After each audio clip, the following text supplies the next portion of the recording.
Good morning, at least. I think it's morning. Yeah, it's morning. I've been awake since 4.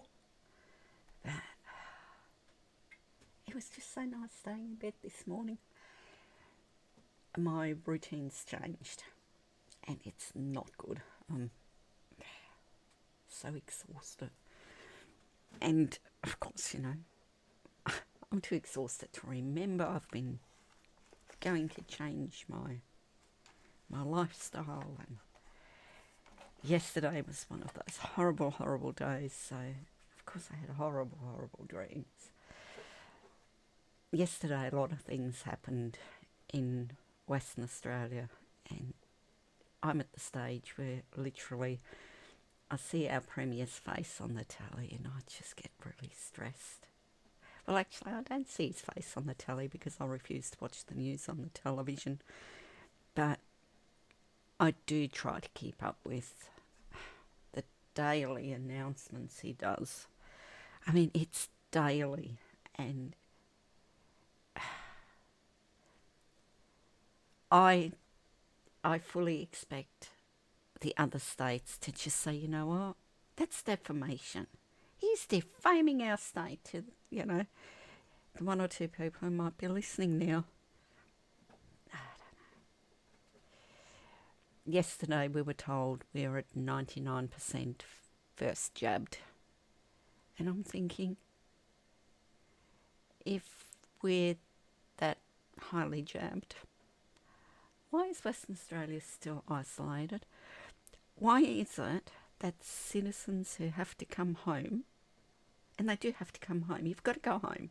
You can't be stuck in some other country or in another state forever. You run out of money.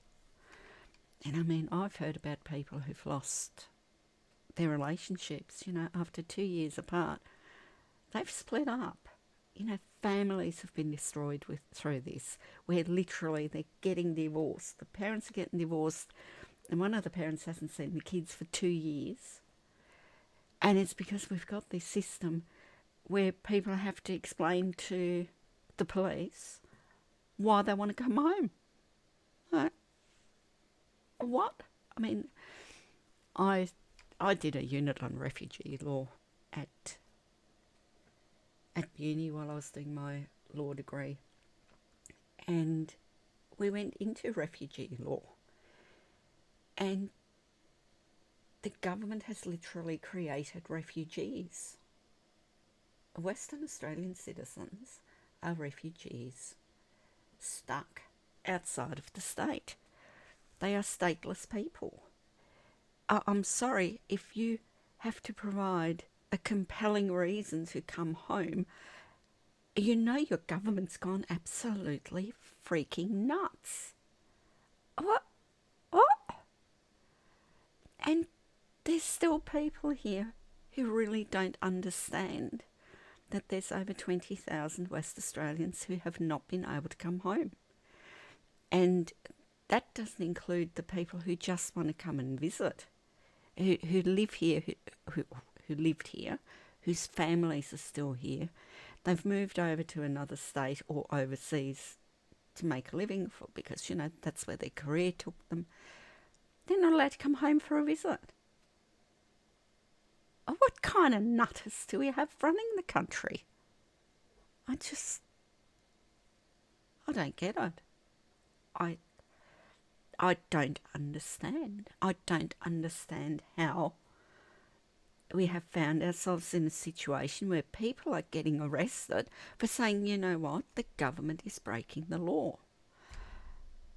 It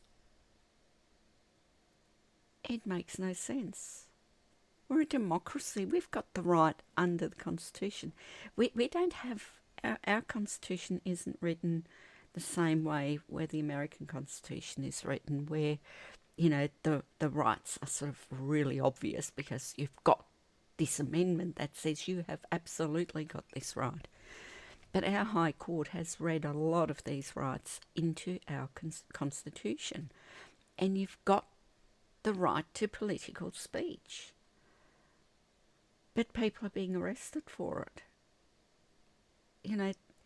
they've taken a book out of the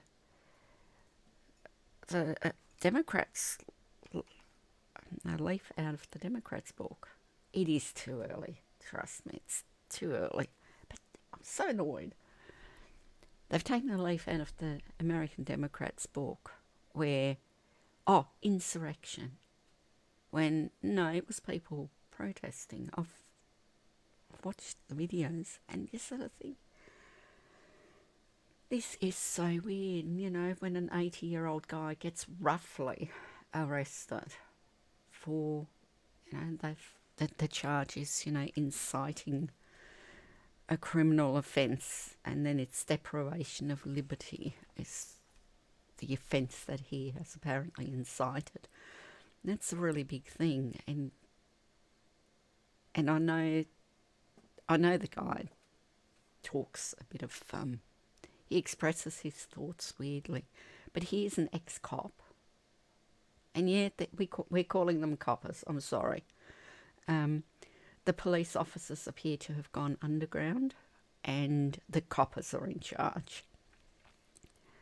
And I know there's still a lot of police officers who don't want to comply, who don't want to do this to citizens that they swore to protect and serve. I mean, we're now apparently arresting business owners who didn't get the shot when the Australian government says, well, that's not our policy. So, and I'm trying to be really careful because the algorithms get you on these things so quick. I'll probably have to have another channel somewhere where I can, say it as it is and I'm not getting censored. It's really weird that we're getting censored everywhere. It's like, why aren't we allowed to talk about what's actually happening in our countries? I remember when I did my first degree, it's an internet communications degree, and I did that one. I mean,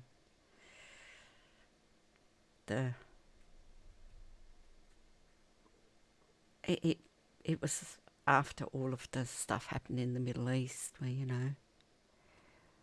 where Twitter was touted as being, a tool for the revolution. And isn't it great that all of these people get to have a voice on Twitter and, change their governments and, yay, go for the cause. And now that it's people in democratic countries whose rights are being taken away, you would think that Twitter would be, here we are, we can help you as well.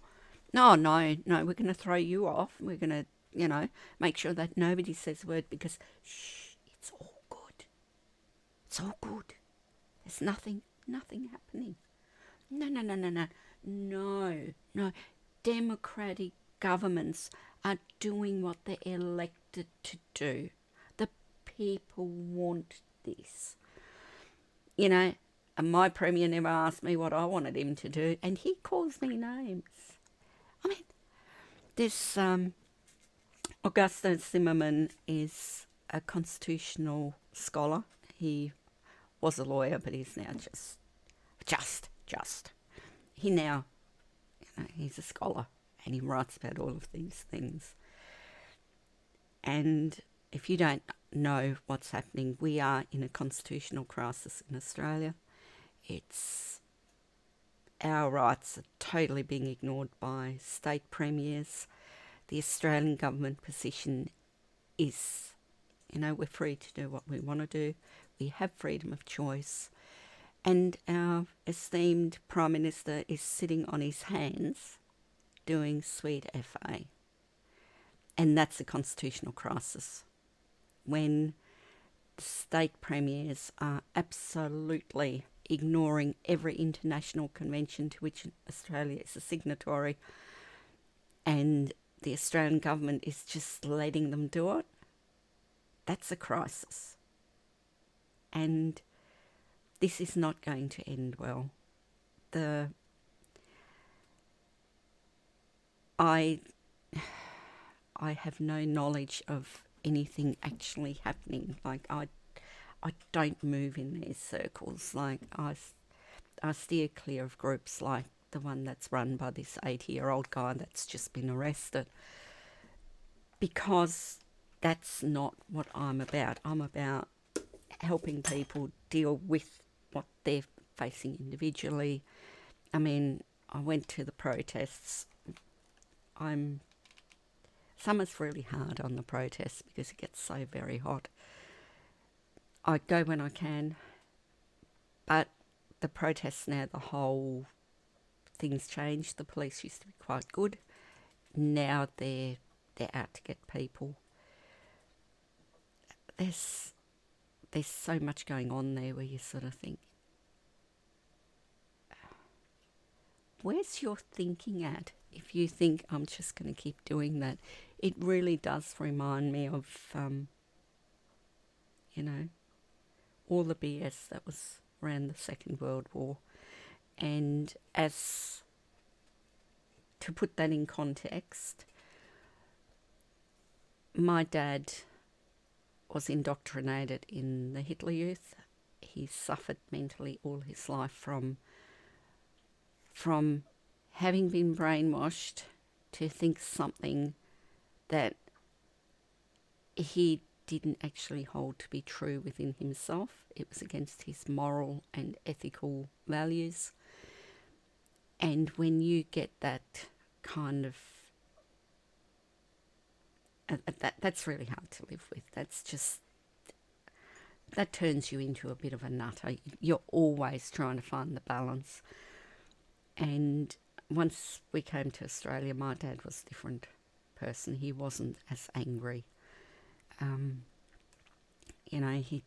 He I guess because he didn't have to see everything around him, he physically moved away from the memory. It's I'm not full bottle on it. I've got counselling qualification, but I'm not full bottle on all of this, how history affects us. But I know that from being raised by someone who lived through it, and my mum, she was a young girl going through that. So I was raised with stories of the Second World War and what happened afterwards. And my parents always told me about how bad it was that your government would do this. And, you can't trust your government. And, I was just so aware of everything. And I can't believe now that my sisters don't see it. They don't see what's happening in the world. And at one stage, every country was on board with that. I think Sweden and some of the African countries and India were the holdouts. India ended up being bullied into it. And you kind of wonder why. But I was so proud of Sweden when it said, you know what, we're not doing this. We're not going to go this way. But everyone assumes Sweden did nothing. That's not what happened in Sweden. Sweden left most of it to the people, and the people stood up and did it on their own bat. And the things that the Swedes didn't want to do, they didn't have to do. And most of them did it because they thought this is the way to go. That's the medical advice. That's the advice coming out of the WHO. We'll go with it. And, other countries just sort of use this great big stick and belted you across the head with it. And I find it really aggravating. Let's go with aggravating. That our esteemed Premier, this late in the game, brings in mandates. I've said the word. I've got to bleep that one out. He brings in these rules in December last year. Like he brought them in October. They came into effect on the 1st of December. That if you didn't get the whatsits, you didn't have a job. And he says, oh, this will affect 75% of the workforce. Well, no, it doesn't. It affects most of the workforce. And it is coercion. It's the biggest freaking stick a government can throw at you. Do what I say, or you don't work. And if you don't work, your kids don't have a house, don't have a home, don't have food, and then it's the great big that the government did to the people. I am so angry. I'm finding it really hard some days to just get into my happy bubble. And I resent that. We all have the right to find our inner peace. And then that person, who I shall not call every name under the sun just because he calls me every name under the sun, he is so disrespectful of the people he's supposed to govern.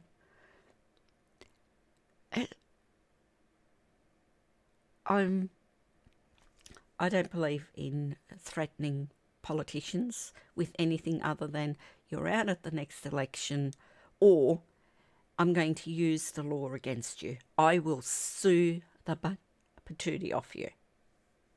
I'm happy with that threat. And you know what? I'm going to be lining up to sue him for his criminal acts. He's affected me. I'm done. My mental health is on this point. As I'm just so livid. I'm not surprised there are people, well, people have been accused of plotting to actually get rid of him. And I'm not surprised. I would not be surprised if it's true. But I would think that the person who would be likely to do it isn't on anybody's radar. If there's someone who's seriously going to do this, bad news for our enforcers, because whoever's plotting, they will succeed because they've never told anybody. They've never said it to anybody. They've never told anybody they're angry. They'll probably look like they're following all the rules. They'll be blending in. No one will notice these people. And one of them will just very quietly do something. Because that's how it's done when, when assassinations of leaders happen. It's, the ordinary plebs, they don't get away with that. Most of us don't have the capacity to plot and plan and, really get our stuff together. I don't know many plebs who've got the kind of high-powered rifle you would need. That kind of thing, And of course I'm just, expressing thoughts, so maybe the police will come around and have a look at what I'm doing, and I'm just venting at 5 o'clock in the morning because I'm over this.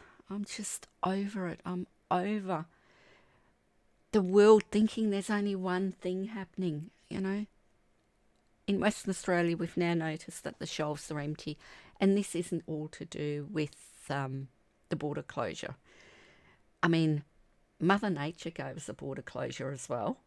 So those of you who haven't been playing along with Western Australia and Australia in general, a lot of our products are freighted in by train because you can put so much more stuff on a train, and then once it's in Western Australia, it gets on the truck and gets sent to where it needs to go.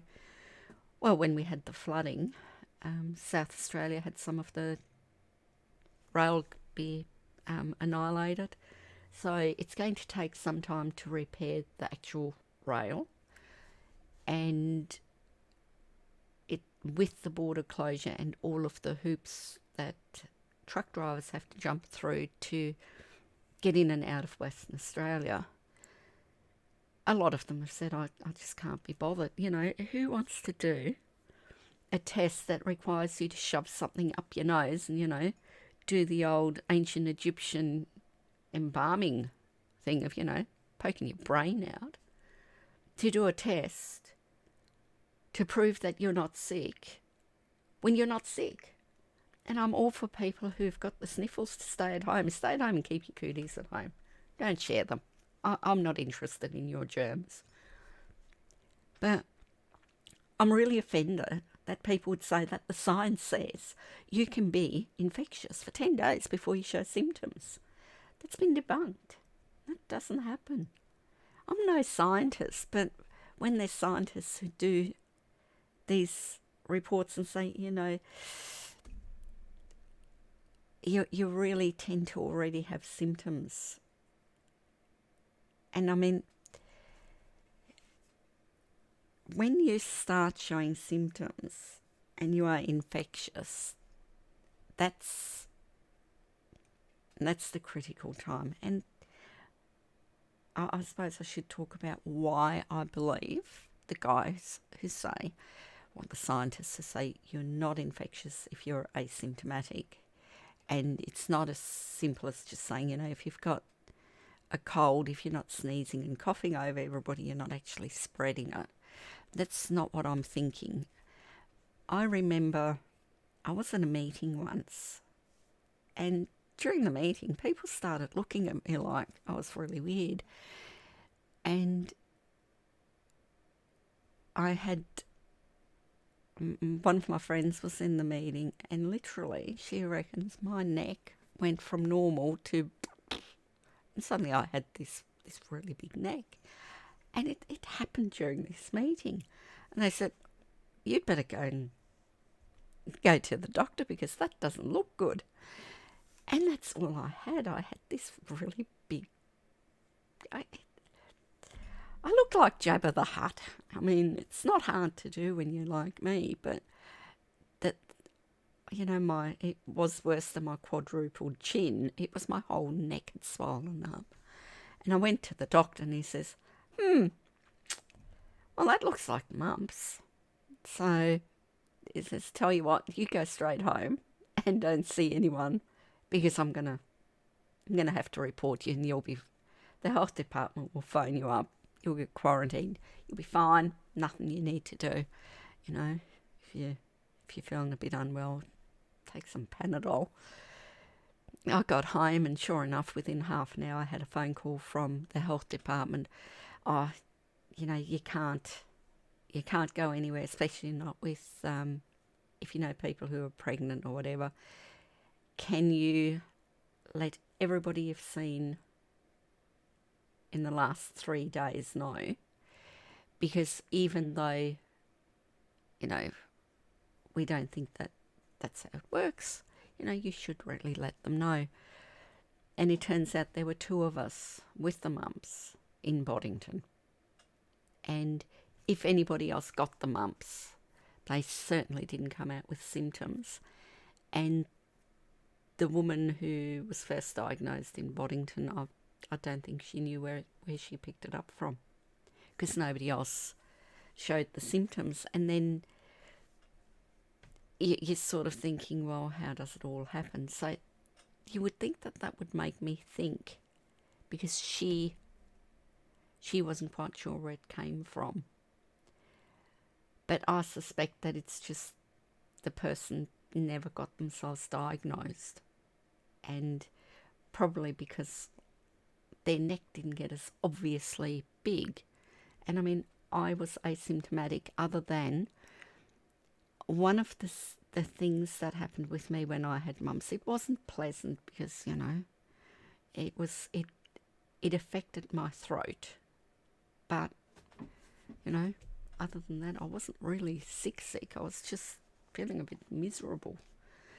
And that's because, oh my God, I've got mumps. But my salivary gland went.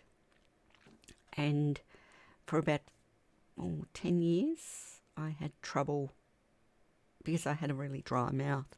But that seems to have fixed itself now, so I think that's all right. Took quite a while, but got there. But if I had been infectious before I showed any symptoms. And I mean, the only thing that I showed was the neck. So if my neck hadn't blown up the way it did, and I mean, it was blown up for 2 or 3 days, it wasn't long, then surely the people that I was in contact with who were my age and had never had the mumps vaccine, surely some of them would have got it. I mean, it's pretty infectious. It's a horrible thing. And the other people that she was in touch with would have spread it to more people. So either everybody had it and was asymptomatic and therefore it didn't go further, or you actually only spread it when you've got the symptoms. So I don't know anything about how the other woman got it. I don't know if she knows where she got it from or not. Rumour had it in town that she didn't. Boddington's not a big town. So how do I know? I don't. I just think I saw a lot of people who realistically would have been at risk of getting it, and they didn't. And the one thing that I do remember about being really, it really aggravated me, is I couldn't go to my granddaughter's birthday, and it was her first birthday. So that really annoyed me. Don't do that to me. And of course my daughter didn't believe me. Oops. Fine. You think that it's because I hate your child. Never did. Love her.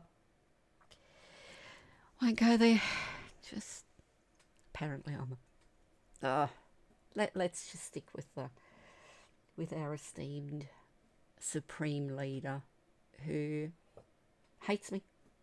Hates all of those of me who sort of say, well, actually, no.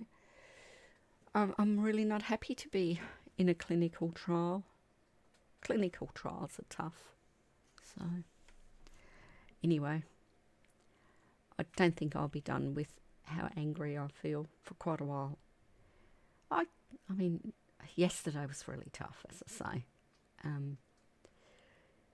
because people are only just now getting their letters where their bosses and the government agencies are the worst. If you work for a government and you have not followed the rules, they are sending out really vile letters where you breached this rule in this act and we are taking disciplinary action. And it's like, oh, for God's sake, get off your high horse. Everybody knows. It doesn't work. Does not work. If this thing worked, more people would partake. When things don't work as promised, people say, you know what, not for me, thanks. And we have the right to do that. And I was in 3 meetings, had 4 phone calls, and each phone call was really long. It doesn't take long to get through a 12-hour day when you've got meetings that go for over an hour and you've got phone calls that are about the same. And I was talked out last night and absolutely over it. All of this stuff happening. And heard that one of the groups that runs their messaging through Telegram, they were infiltrated by, we suspect it's the police, those of us who've heard something about it. And all of the admins in the group were kicked off and denied access. And suddenly members of the group are asked, well, you know, give us your name, give us your details, we need to contact you for something. And we kind of know what they need to be contacted about. And it's scary stuff. And I know that people are being set up now. And you don't need to set up criminals. They're doing criminal things on their own. But when you're setting up citizens to look like they're breaking a law when all they're doing is, they're exercising their constitutional right to engage in a political process and put their government on notice. That makes you a tyrant, don't you?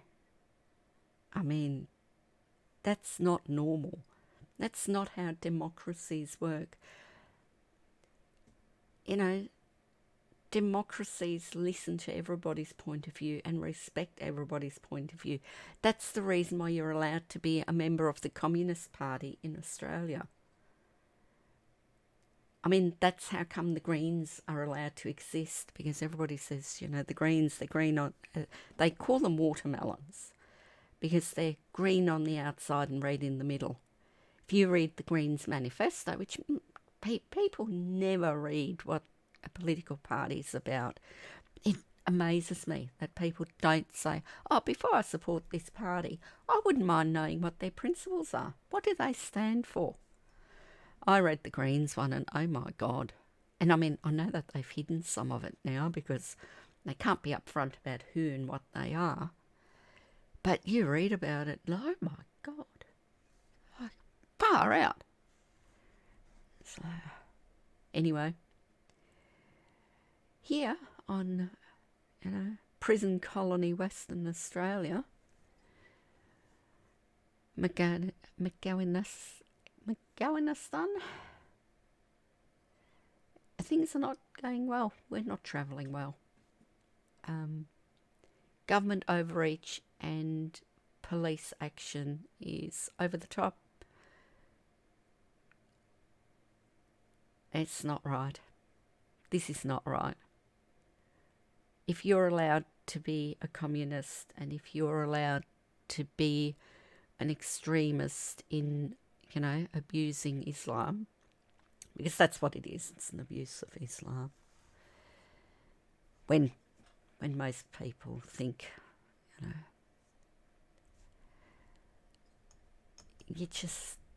can we go back to being a democracy, please? Can we stop it with being a corpocracy?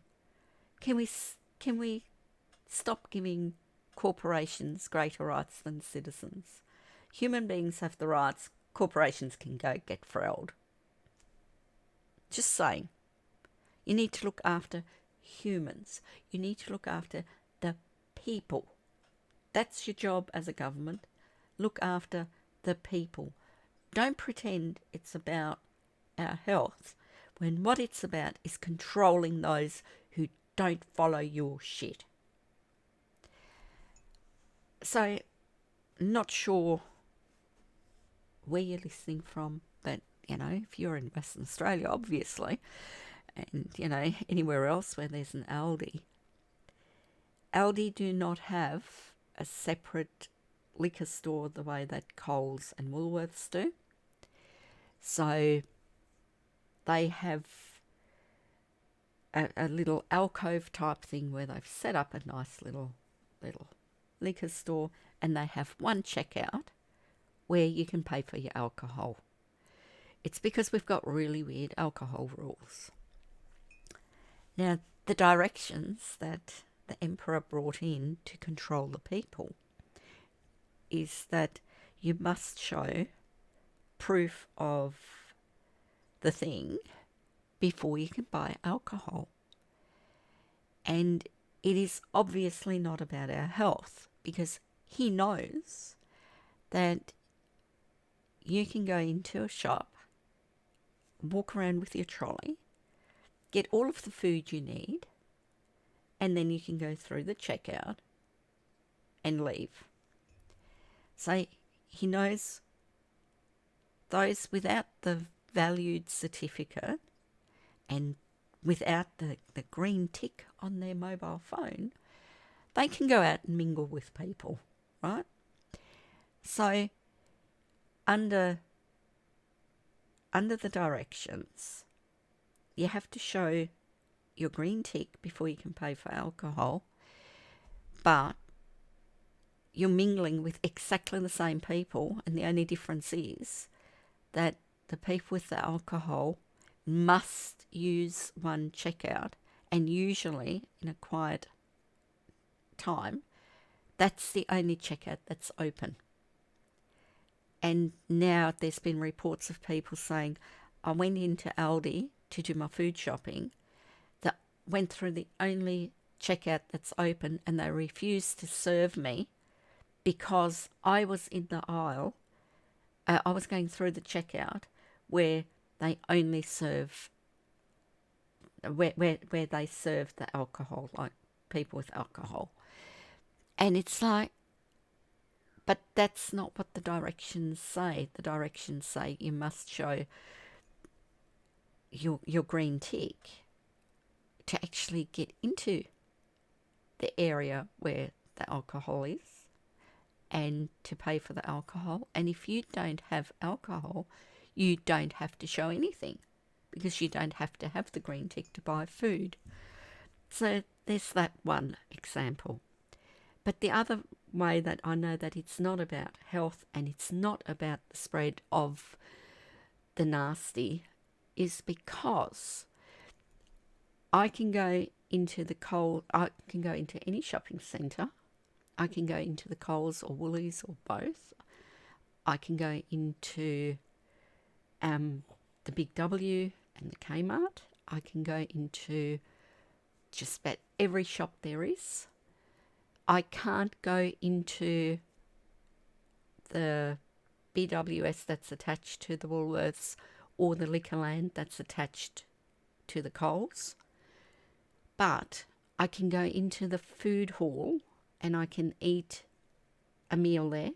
Not a problem at all. But I can't go into a restaurant that's located in the same shopping centre.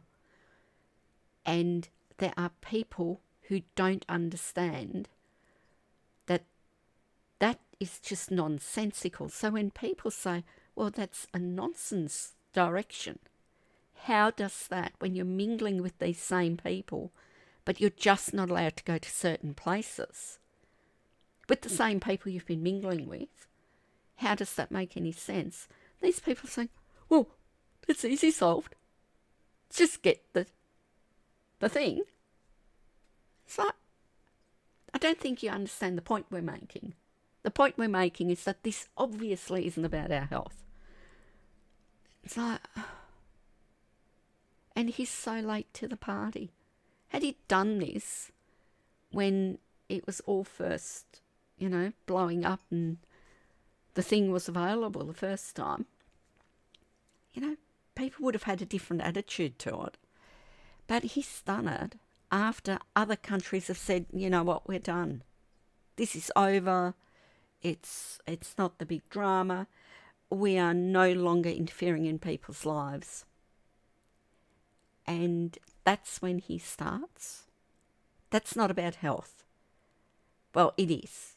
It is about health because it's about our hospitals. And he has sacked people, so doctors, nurses, support staff. Hospitals do not have enough staff.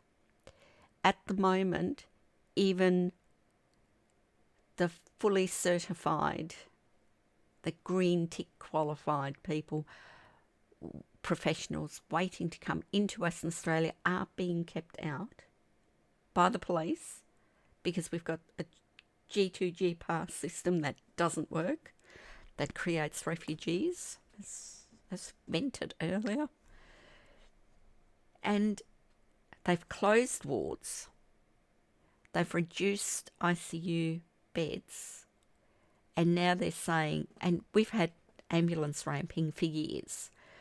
When the Premier was voted in, it's 5-6 years ago now, when he was first voted in, he came in on his promise to stop, to fix the hospital system so that we did not have ambulance ramping, where, people were being parked up in the corridor in the emergency rooms because they couldn't put them into beds anywhere.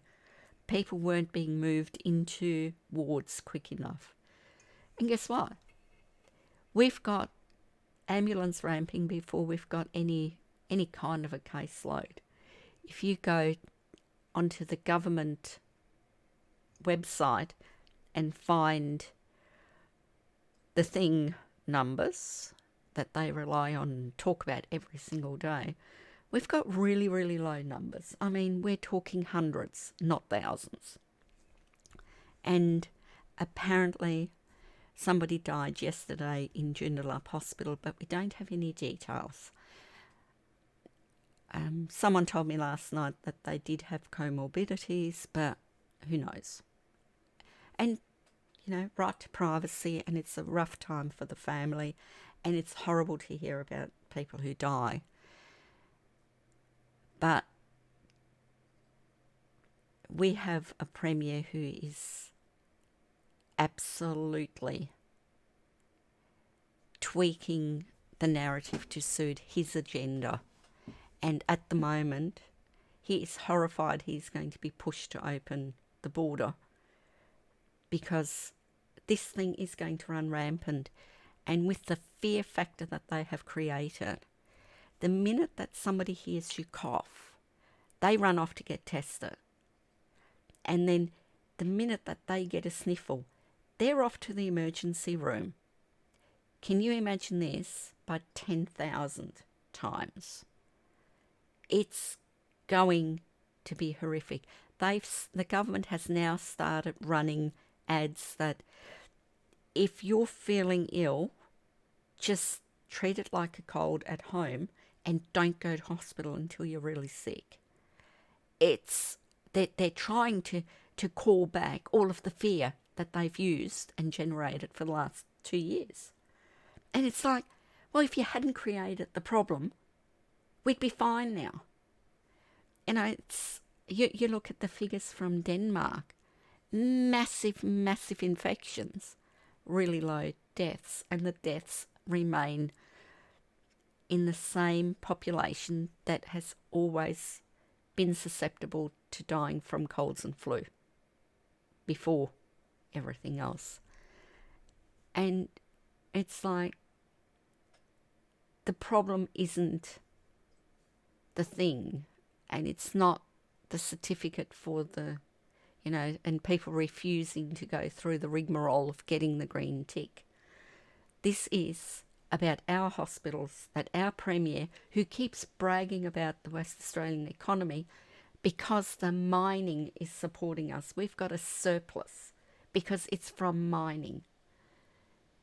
He hasn't used that money in the hospital system. Why not? He was voted in to look after that. So why hasn't he done it? And tell you what, I cannot wait for all of the trials to start. And I cannot wait to see him and his ilk being marched off in handcuffs. Because, you know what? I dream that that's the outcome. I don't want someone to assassinate him. No way. No way. I want that little short man to get everything he has coming to him. I want him to feel every emotion that comes with that, because he has terrorised the people of Western Australia for 2 years. For 2 years we've had nothing but him spouting BS every day. And every day he's I don't know what they're talking about. They should just grow a brain. Just go and do the thing to get the green jab. Tick, tick. It was the green tick. So, and that's how he does his press conferences now. He stands there, puts his jacket back and then he settles in, and then he goes off. And he's always rubbishing every other state. And it's like, hey, mate, come on. How about you grow a brain and grow up like you tell all of us to do? What was it that he called us? He didn't call us the F words. He's called us a few names. I know that he's called us dropkicks. Fancy calling the voters' drop kicks. These politicians, you know what? They need to be taken down a peg or two, or 10. They're all like that. It's like, tell you what, we're going to be teaching people how to vote. We are. Don't do the cross out every candidate, because you're not voting them out. You have to play the system. And for every independent, you make sure you know who their preferences go to. It's all about the preferences. That's the game, the preferences. We don't have first past the post here, because if we did, the Labor and Liberal parties would no longer exist. I'm telling you, they just wouldn't exist, because at every election we would be able to make sure that they don't get in. But the preference system is so hard to understand that most people don't realise that a vote for certain independents in certain small parties is a vote for Labor or Liberal, because they give their preferences there, because they do deals. If you're a member of a small party, or you're running in this federal election as an independent, how about you give your preferences to each other? Just to cut out the big boys. Make sure you never preference the big boys, because the big boys have got this thing covered. It's just a matter of whose turn is it next. And I'm telling you, it's the Labor Party's turn next. And I'm sorry, federal Labor does even less for me than state Labor. And I will be honest that when I was young, I was absolutely stupid, and I was a card-carrying member of the Liberal Party. I tell you what, I would not put one of them out if they were on fire. And there's the expression, you know, you would not urinate on them to put them out. There you go. And we've got to sort these politicians. I mean, federal politicians, my local member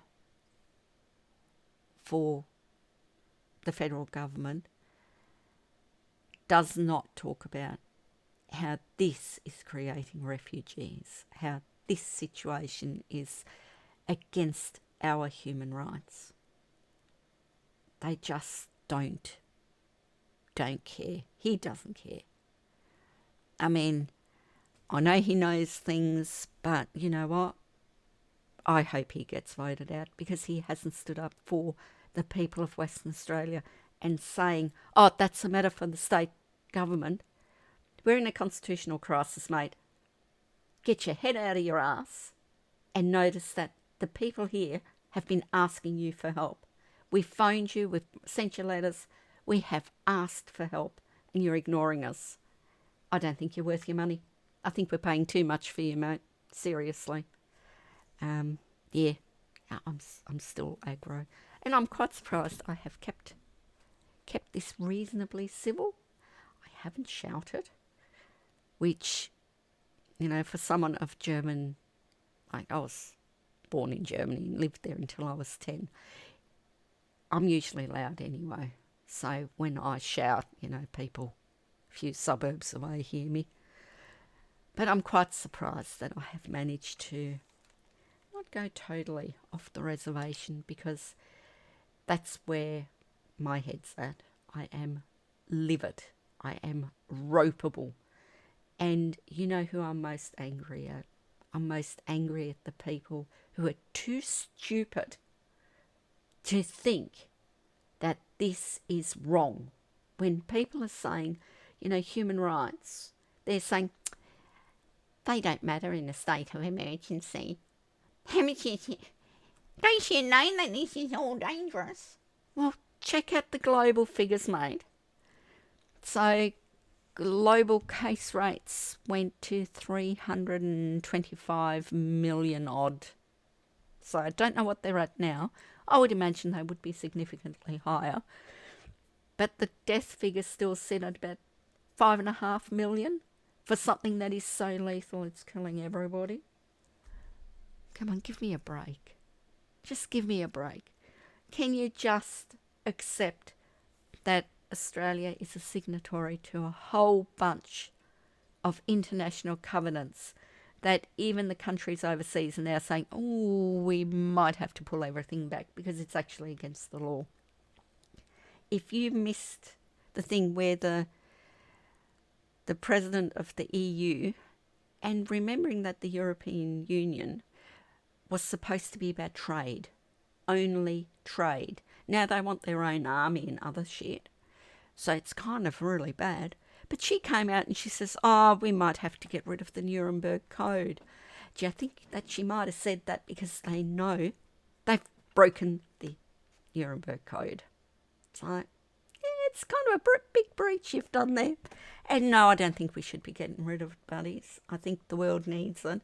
And I think you all need to hang for what you've done.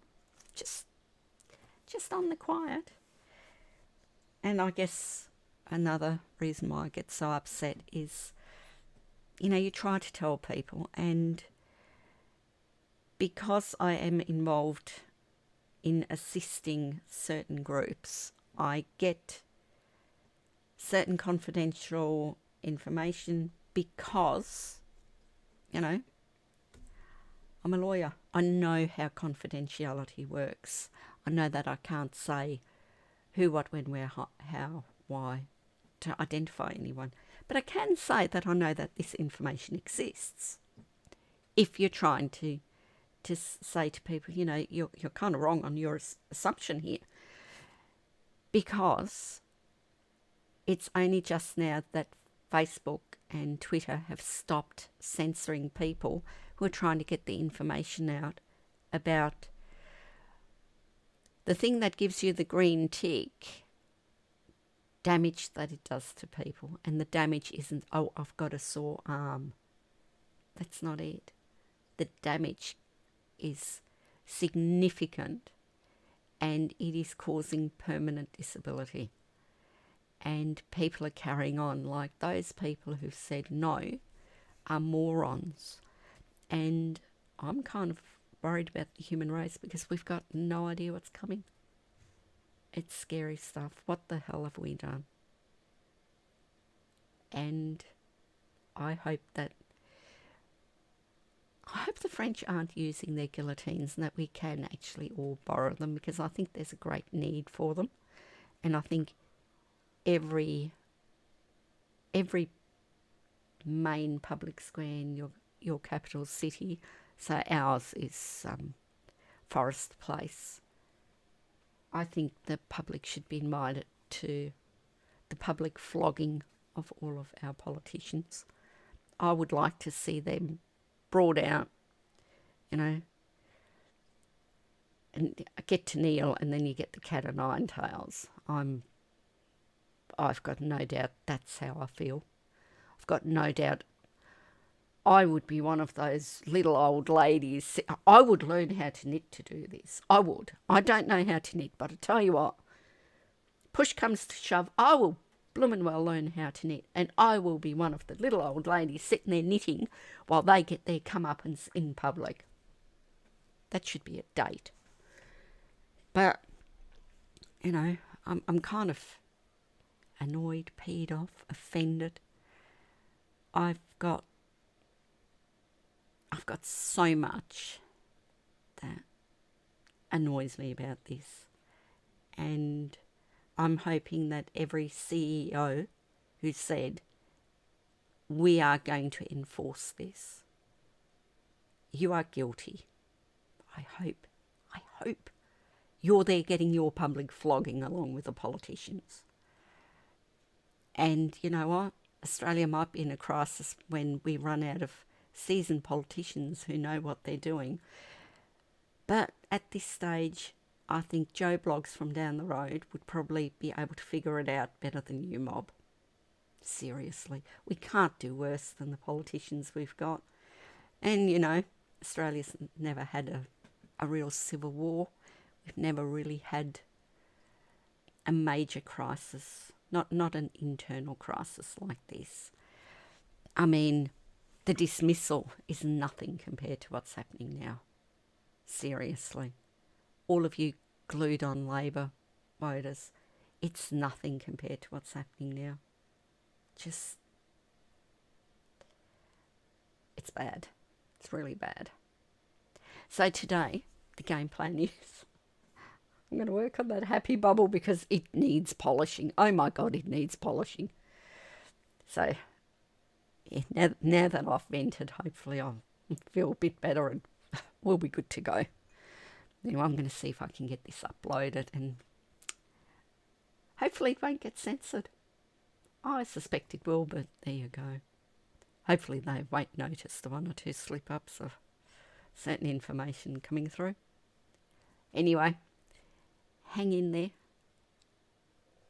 You too can vent, and from there make a plan on what can I do about it, and to sit back and say, I'm only one person. What can I do? I hate that. I hated it when my dad said it, because that's not what he used to say when I was growing up, but he certainly said it, in the years before he died. There's plenty we can do. We can do. It's the little things, just a simple sentence that shows the inconsistencies in the directions we are living under in Western Australia. If people will fight back initially because they'll think you're wrong, they're right. But I tell you what, if you give them a one sentence thing like, well, it's really interesting that the virus, the thing is so smart that it knows you're walking around the shop with the green tick, so it'll stay clear. And then it leaves you alone, even though you don't have the green tick, if you're buying food. But then the second that you go into the bottle shop, it's there, you're done. It's not safe for you to go into a bottle shop without the green tick because it's so dangerous. This thing is so smart. You put something like that into a really short sentence that just says, this thing is so smart. It knows that you don't have the green tick when you buy alcohol. And it knows to stay away from you if you're buying food. And people, they won't accept it immediately. But these things start playing on people's minds. And they will have to start confronting the inconsistencies. How come footballers can fly in and they get a bubble, but they make people who return home not be able to come home in a direct flight, or they're not allowed to drive in, even though most of the drive they're not actually in physical contact with anybody else, or they have not been in an area where the problem is. It's like, if I'm coming from an area where there has been no problem, and I get from the last place I've been at, I go into my car and I drive to the border, and I've not seen anybody who has come from an area where the thing is, then why can't I get across the border and go home? It's just, it's not that I suspect no people who hold the other position will ever see this, but can you please not take my word for it? Don't take my word for anything. But think about what I said, and then do your own research. And you know what? When people say follow the science guru isn't following the science. you know, when science is shut up and people say the science is settled. Science is never settled. That's not how science works. Read around, read the comments and watch the videos of doctors and scientists who are discussing these things in a professional way. You don't have to agree with them, but just listen to them and see what evidence they put forward. None of them are making this stuff up. They all back themselves up with the evidence. And you know what? To condescendingly say, well, you got your science degree out of a Weet-Bix box. Well, where did yours come from, mate? How come you're accepting all of this BS without questioning any of it? What makes you think no one should question anything that comes from the government? I've read, you can actually do this before I finish. You can go onto the Federal Court of Australia website and you can find cases that are in the public interest, and they have all of the documents published. And on there, the matter is Palmer versus Mark McGowan. You can look at Mark McGowan's affidavit that he put in when he wanted to be able to appear via video link. In that affidavit, and it's a really interesting read. I loved reading that thing. But one of the attachments is the report from the Chief Health Officer that Mark McGowan relied on when he decided to keep the border closed. So when he decided that, 5 February is not the date. And I read that thing, and I tell you what,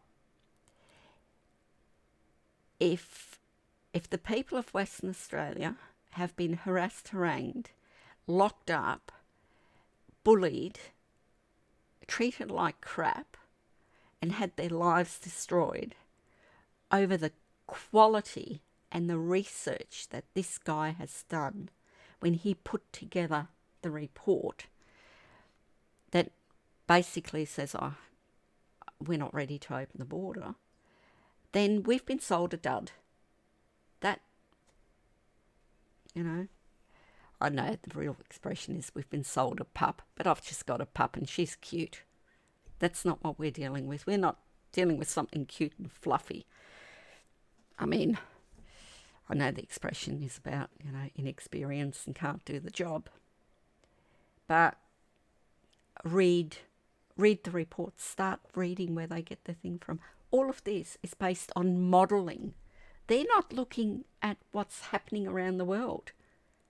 Instead of looking at, like Denmark has said, our infection rate is really, really high, but we're not reporting the high deaths.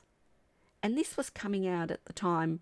I mean, everybody knew this by the time he closed the border. Everyone knew, it's rampant, but people don't seem to be, all that sick with it. It's a good read, a really good read. And to remember, they're basing it on modelling.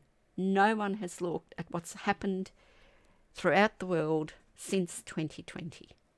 We're still going on the modelling from 2020, where they just adjust some of the figures for every update. And it's modelling. The early modelling said in the first 4 months we're going to lose 50 million people worldwide. Going into the third year, it's 5.5 million, which look, the way everybody is carrying on, you would think that before the thing that's caused all of this grief, before this thing showed up, human beings were living forever. No human being ever died of any cause. And I've got bad news for you guys. People die every day. And you know what? You can't take it personally until it's personal. You cannot get upset about 500 people dying a day of something that you don't know about because you don't know their medical records. You can't get personally upset because we lose these numbers every day.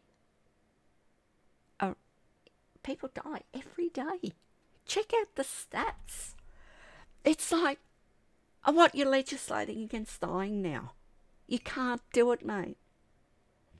The one thing we are guaranteed at birth is that we are going to die. That's it. End of story. We are going to die because we're born, we live, and we die. I have heard of a few deaths of older friends of mine, and I'm devastated. When my mum died, absolutely devastated. When my dad died, absolutely devastated. When my brother died, devastated.